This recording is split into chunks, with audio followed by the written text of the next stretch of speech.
something passed by. Johnny James was sitting on the front porch, sipping from a glass of gasoline in the December heat when the doom screamer came. Of course, doom screamers were nothing new. These days, they were as common as blue moons.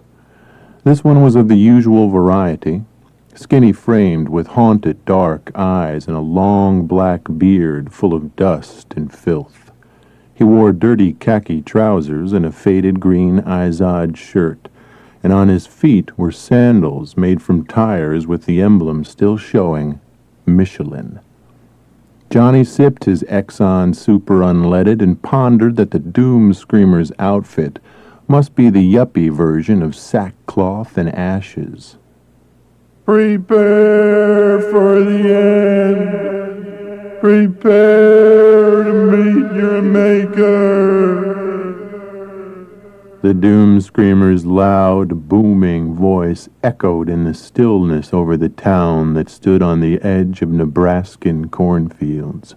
It floated over Grant Street, where the statues of the town fathers stood, past the Victorian houses at the end of King's Lane that had burned with such beautiful flames, past the empty playground at the silent block school, over Bradbury Park where paint flaked off the grinning carousel horses, down Kuntz Street where the businesses used to thrive, over Ellison Field where no bat would ever smack another softball. The doom screamer's voice filled the town and ignited the ears of all who remained. No refuge for the wicked. Prepare for the end. Prepare. Prepare. Johnny heard a screen door slam. His neighbor in the white house across the way stood on his own porch loading a rifle. Johnny called, "Hey, Gordon, what are you doing, man?" Gordon Mayfield continued to push bullets into his rifle. Between Johnny and Gordon, the air shimmered with hazy heat. "Target practice," Gordon shouted. His voice cracked and his hands were shaking. He was a big, fleshy man with a shaved head, and he wore only blue jeans, his bare chest and shoulders glistening with sweat. "Gonna do me some target practice," he said as he pushed the last shell into the rifle's magazine and clicked the safety off. Johnny swallowed gasoline and rocked in his chair. "Prepare! Prepare!" The doom screamer hollered as he approached his end. The man was standing in front of the empty house next to Gordon's, where the Carmichael family had lived before they fled with a wandering evangelist and his flock on his way to California. Prepare!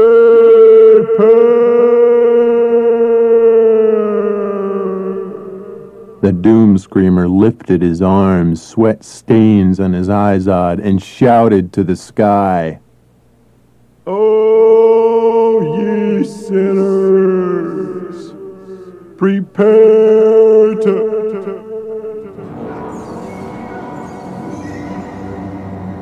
His voice faltered. He looked down at his Michelins, which had begun to sink into the street. The doom screamer made a small, terrified squeak. He was not prepared. His ankles had sunk into the gray concrete which sparkled like quicksilver in a circle around him. Swiftly he sank to his waist in the mire, his mouth open in a righteous O. Gordon had lifted the rifle to put a bullet through the doom screamer's skull. Now he realized the pull of the trigger would be wasted energy and might even increase his own risk of spontaneous combustion. He released the trigger and slowly lowered his gun. "Help me!"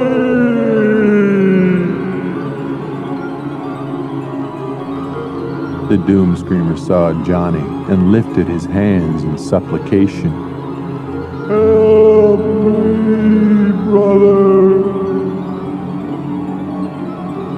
He was up to his alligator in the shimmering, hungry concrete. His eyes begged like those of a lost puppy. Please, help me. Johnny was on his feet, though he didn't remember standing. He had set the glass of gasoline aside, and he was about to walk down the porch steps across the scorched yard and offer his hand to the sinking doom screamer. But he paused, because he knew he'd never get there in time. And when the concrete pooled like that, you never knew how firm the dirt would be either. Help me. The doom screamer had gone down to his chin. He stretched, trying to claw his way out, but Quicksilver offers no handholds. For God's sake, help. His face went under. His head slid down and the concrete swirled through his hair. Then, perhaps 2 seconds later, his clawing hands were all that was left of him, and as they slid down after him, the street suddenly solidified again in a ripple of hardening silver. Concrete locked around the ex-doom screamer's wrists, and his hands looked like white plants growing out of the center of the street. The fingers twitched a few times, then went rigid.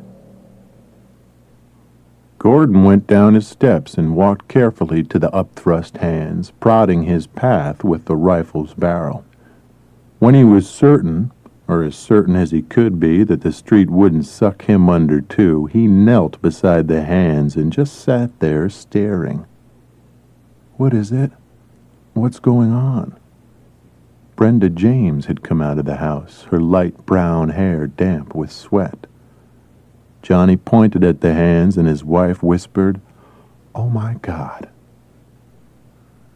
"Got a nice wristwatch," Gordon said after another moment. He leaned closer, squinting at the dial. "It's a Rolex. You want it, Johnny?" "No," Johnny said. "I don't think so." "Brenda, you want it? Looks like it tells good time." She shook her head and grasped Johnny's arm. "It'd be a waste to leave it out here. First car that comes along, no more watch." Gordon glanced up and down the street. It had been a long time since a car had passed this way, but you never knew. He decided and took the Rolex off the dead man's wrist. The crystal was cracked, and there were flecks of dried concrete on it, but it was a nice, shiny watch. He put it on and stood up. "Happened too fast to do anything about it, didn't it, Johnny?" "Yeah, way too fast." His throat was dry. He took the last sip of gasoline from the glass. His breath smelled like the pumps at Lansdale's Exxon station on DeLint Street. Gordon started to walk away. Brenda said, Are you just going to leave him there?" Gordon stopped. He looked down at the hands, wiped his brow with his forearm, and returned his gaze to Brenda and Johnny. "I've got an axe in my garage."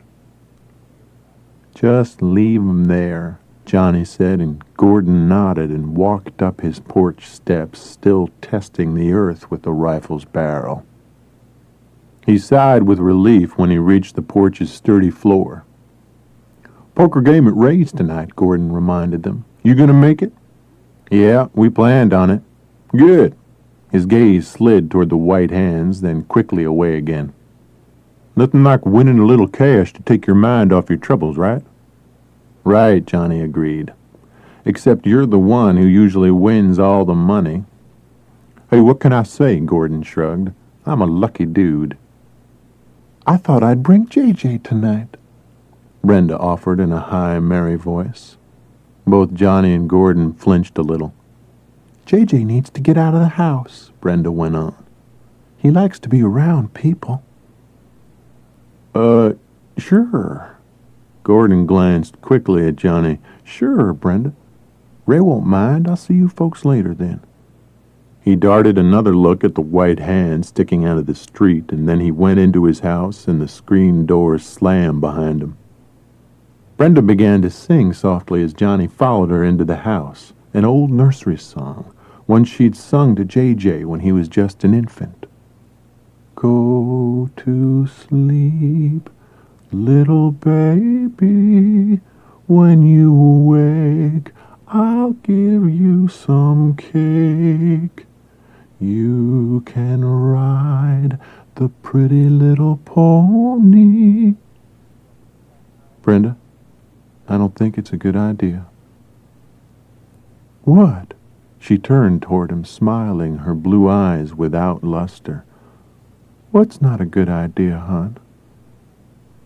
"Taking J.J. out of his room. You know how he likes it in there." Brenda's smile fractured. "That's what you say. You're always trying to hurt me and keep me from being with J.J. Why can't I take J.J. outside? Why can't I sit on the porch with my baby like other mothers do? Why can't I? Answer me, Johnny." Her face had reddened with anger. "Why?" Johnny's expression remained calm. They'd been over this territory many times. "Go ask J.J. why," he suggested, and he saw her eyes lose their focus like ice forming over blue pools. Brenda turned away from him and strode purposefully down the corridor. She stopped before the closed door to J.J.'s room. Hanging on a wall hook next to the door was a small orange oxygen tank on a backpack connected to a clear plastic oxygen mask. Brenda had had much practice in slipping the tank on, and she did it with little difficulty. Then she turned on the airflow and strapped the hissing oxygen mask over her nose and mouth. She picked up a crowbar, inserting it into a scarred furrow in the door jamb of J.J.'s room. She pushed against it, but the door wouldn't budge. "I'll help you," Johnny said, and started toward her. No, I'll do it." Brenda strained against the crowbar with desperate strength, her oxygen mask fogging up. And then there was a small cracking noise, followed by a whoosh that never failed to remind Johnny of a pop-top coming off a vacuum-sealed pack of tennis balls. Air shrilled for a few seconds in the hallway, the suction staggering Johnny and Brenda off balance, and then the door to J.J.'s room was unsealed. Brenda went in and lodged the crowbar between the door jamb and the door so it wouldn't trap her when the air started to leak away again, which would be in less than 2 minutes. Brenda sat down on Johnny Jr.'s bed. The room's wallpaper had airplanes on it, but the glue was cracking in the dry, airless heat, and the paper sagged, the airplanes falling to earth. "J.J.?" Brenda said. "J.J. Wake up, J.J." She reached out and touched the boy's shoulder. He lay nestled under the sheet, having a good long sleep. "J.J., it's Mama," Brenda said, and stroked the limp dark hair back from the mummified, gasping face. Johnny waited in the corridor. He could hear Brenda talking to the dead boy, her voice rising and falling, her words muffled by the oxygen mask. Johnny's heart ached. He knew the routine. She would pick up the dry husk and hold him carefully because even in her madness she knew how fragile J.J. was, and maybe sing him that nursery rhyme a few times. But it would dawn on her that time was short and the air was being sucked out of that room into a vacuum-sealed unknown dimension. The longer the door was left open, the harder the oxygen was pulled into the walls.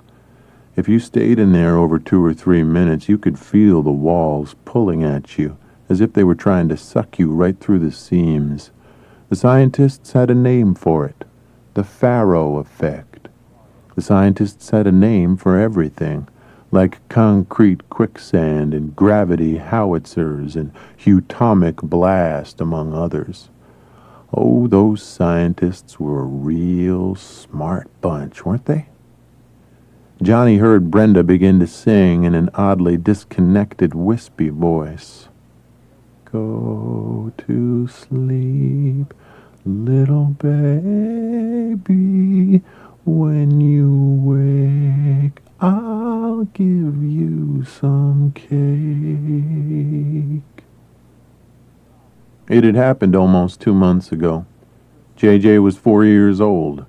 Of course, things were crazy by then, and Johnny and Brenda had heard about the Faro effect on the TV news, but you never thought such a thing could ever happen in your own house. JJ had gone to bed like any other night, and sometime before morning, all of the air had been sucked out of his room. Just like that. All gone. Air was the room's enemy. The walls hated oxygen and sucked it all into that unknown dimension before it could collect. They both had been too shocked to bury JJ, and it was Johnny who realized that JJ's body was rapidly mummifying in the airless heat. So they let the body stay in that room, though they could never bring JJ out because the corpse would surely fall apart after a few hours of exposure to oxygen. Johnny felt the air swirling past him, being drawn into JJ's room. "Brenda," he called, "you better come on out now." Brenda's singing died. He heard her sob quietly. The air was beginning to whistle around the crowbar, a dangerous sound. Inside the room, Brenda's hair danced and her clothes were plucked by invisible fingers. A storm of air whirled around her, being drawn into the walls. She was transfixed by the sight of JJ's white baby teeth and his brown, wrinkled face, the face of an Egyptian prince. "Brenda?" Johnny's voice was firm now. "Come on." She drew the sheet back up to JJ's chin. The sheet crackled like a dead leaf. Then she smoothed his dried-out hair and backed toward the door with insane winds battering at her body. They both had to strain to dislodge the crowbar. As soon as it came loose, Johnny grasped the door's edge to keep it from slamming shut. He held it, his strength in jeopardy, as Brenda squeezed through, then he let the door go. It slammed with a force that shook the house. Along the door's edge was a quick whoosh as it was sealed tight, then silence.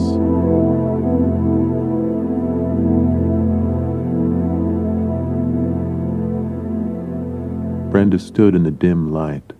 Her shoulders bowed. Johnny lifted the oxygen tank and backpack off her, then took the mask from her face. He checked the oxygen gauge. Have to fill it up again pretty soon. He hung the equipment back on its hook. There was a shrill little steam pipe whistle of air being drawn through the crack at the bottom of the door, and Johnny pressed a towel into it. The whistle ceased. Brenda's back straightened. "JJ says he's fine," she told him. She was smiling again, and her eyes glinted with a false, horrible happiness. "He says he doesn't want to go to Ray's tonight, but he doesn't mind that we go. Not one little bit." "That's good," Johnny said, and he walked to the front room. When he glanced at his wife, he saw Brenda still standing before the door to the room that ate oxygen. "Want to watch some TV?" he asked her. "TV? Oh, yes. Let's watch some TV." She turned away from the door and came back to him. Brenda sat down on the den sofa and Johnny turned on the Sony. Most of the channels showed static, but a few of them still worked. On them you could see the negative images of old shows like Hawaiian Eye, My Mother, the Car, Checkmate, and Amos Burke, Secret Agent.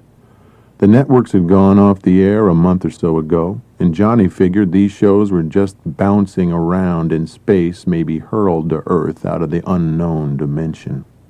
Their eyes were used to the negative images by now. It beat listening to the radio, because on the only station they could get, Beatles songs were played backward at half speed over and over again. Between checkmate and a commercial for Brill Cream hair dressing, a little dabble, do ya? Brenda began to cry. Johnny put his arm around her, and she leaned her head against his shoulder.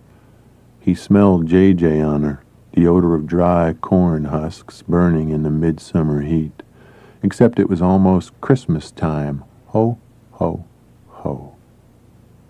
Something passed by, Johnny thought. That's what the scientists had said almost 6 months ago. Something passed by. That was the headline in the newspapers, and on the cover of every magazine that used to be sold over at the San Antonio's newsstand. And what it was that passed by, the scientists didn't know. They took some guesses, though. Magnetic storm, black hole, time warp, gas cloud, a comet of some material that kinked the very fabric of physics. A scientist up in Oregon said he thought the universe had just stopped expanding and was now crushing inward on itself. Somebody else said he believed that the cosmos was dying of old age. Galactic cancer, a tumor in the brain of creation, cosmic AIDS, whatever. The fact was that things were not what they'd been 6 months ago, and nobody was saying it was going to get better.